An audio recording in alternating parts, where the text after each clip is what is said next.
Courts drift and chinks in the judiciary's armor, the Hindu. This past fortnight has seen two significant developments in connection with the Indian judiciary. The first was the decision of the Supreme Court of India in the matter of Prashant Bhushan's contempt case, and the second was the retirement of Justice Arun Mishra. These events, in their own way, magnify the chinks in the armor of the Supreme Court. The Bhushan case. In the first instance, the Supreme Court, in a display of self-proclaimed magnanimity, let off Mr. Bhushan with a fine of 1 rupee in the contempt case against him over 2 tweets. In the alternative, the top court ordered for a 3-month imprisonment term and 3 years debarment from practice. The court chastised him for his conduct, which, according to the court, reflects adamance and ego, which has no place to exist in the system of administration of justice and in noble profession, and no remorse is shown for the harm done to the institution to which he belongs. It would be tried to say that these words ring hollow coming from a court that chose to relentlessly pursue Mr. Bhushan in a petty exhibition of arrogance itself. Over the course of the hearing, the court repeatedly tried to coerce the contemner, i.e., Mr. Bhushan, to proffer an apology, and kept granting him additional time, a few days, a few hours, etc. for this purpose. It was arguably strange behavior on the part of the court, and it also appeared embarrassing, for it came across as petulant bargaining more than anything else. Mr. Bhushan, with appropriate decorum and honesty, admitted that any apology from him in the circumstances would be insincere. Editorial Quantum Not. The jurisprudential contribution of this decision to the law of contempt will be studied for years to come, surely, but maybe not for the reasons that the court intended. Hopefully, a wiser judicial and legislative community will realize one day how utterly self-defeating this law is for a healthy democracy, and eventually change the law around. A judge in the limelight. This was among Justice Mishra's last few decisions as a member of the Supreme Court before he retired on September 2. As a result, considerable attention has been paid to his decisions during his tenure, which lasted from 2014 to 2020. One consistent feature has revealed itself throughout, which is the kinds of cases that were assigned to the benches he was on, and the kinds of decisions he issued.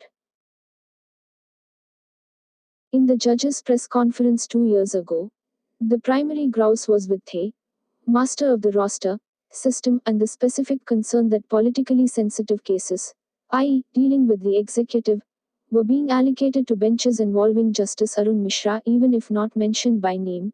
His role was clearly insinuated, notably with reference to the judge-lawyer case. Commentators, e.g. Apana Chandra, Anup Surendranath, V.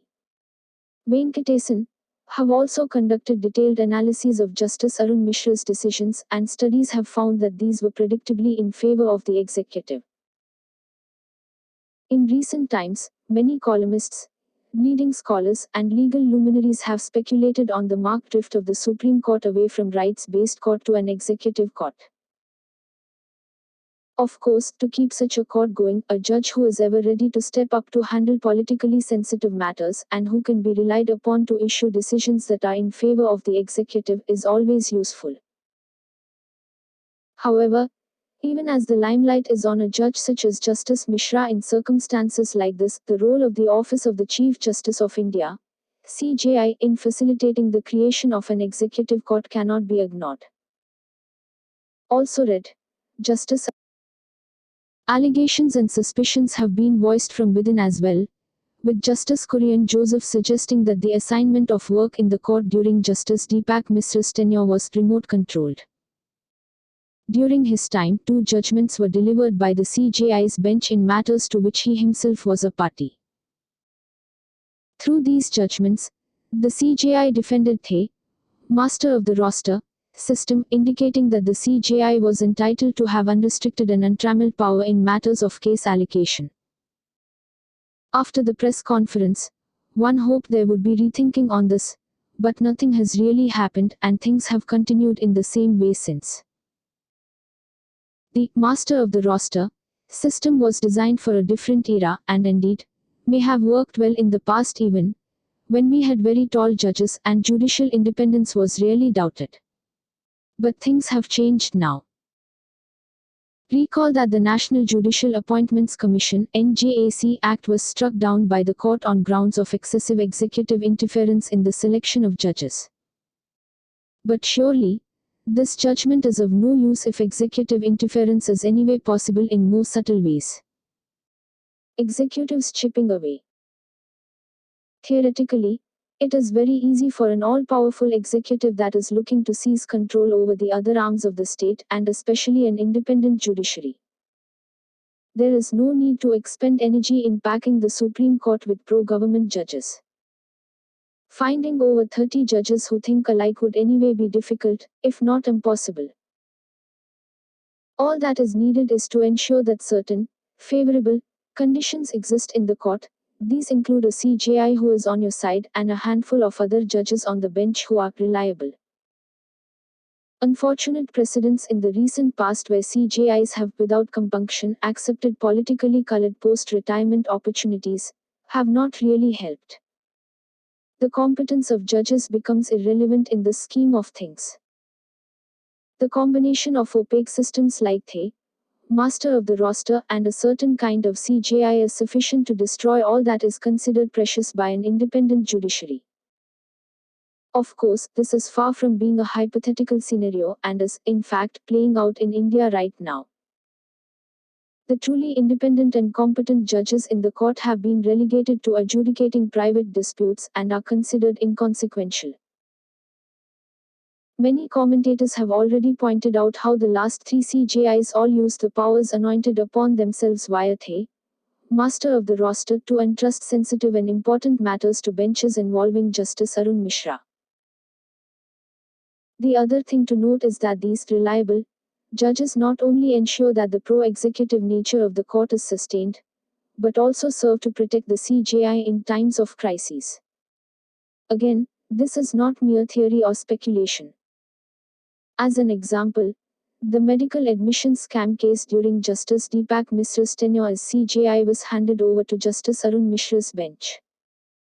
Similarly, the infamous hearing of Justice Gogoi's sexual harassment case included Justice Arun Mishra. The European example.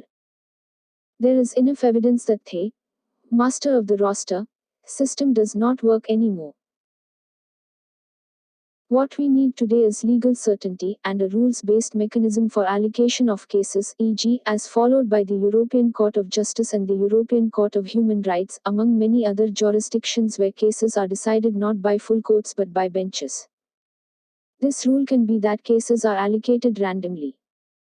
But any kind of rule can be implemented only if judges themselves take a stand and decide. There should be agreement that no discretion can be allowed, for that is the root cause of so many of our troubles. A case allocation system that is neutral and rules-based will prevent bench packing and demonstrate neutrality, impartiality, and transparency. All this, in turn, ensures that courts are protected from outside interference, improves public confidence in the impartiality and independence of the judiciary, assures litigants of equality and fairness, and protects basic rights and freedoms by not compromising on them. Malaise within. There is a tendency to view the threat to judicial independence in India as emerging from the executive branch and occasionally the legislature. But when persons within the judiciary become pliable to the other branches, it is a different story altogether. Today, we have a situation which was foreseen many decades ago by CJI Y.V. Chandrachud, when, in 1985, he observed, "There is greater threat to the independence of the judiciary from within than without." All the sermonizing in the world of the sort offered in the Bhushan judgment will be of no consequence without any real changes in the way things work.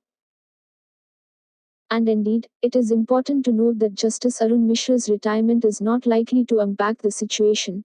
He was anyway merely a manifestation of the deeper malaise in the system. Surely, this is as good a time as any for the judges of the Supreme Court to unite and seriously consider whether self-preservation trumps institutional independence, or whether they truly want to protect the judiciary from outside influence and hold their own against an overbearing executive.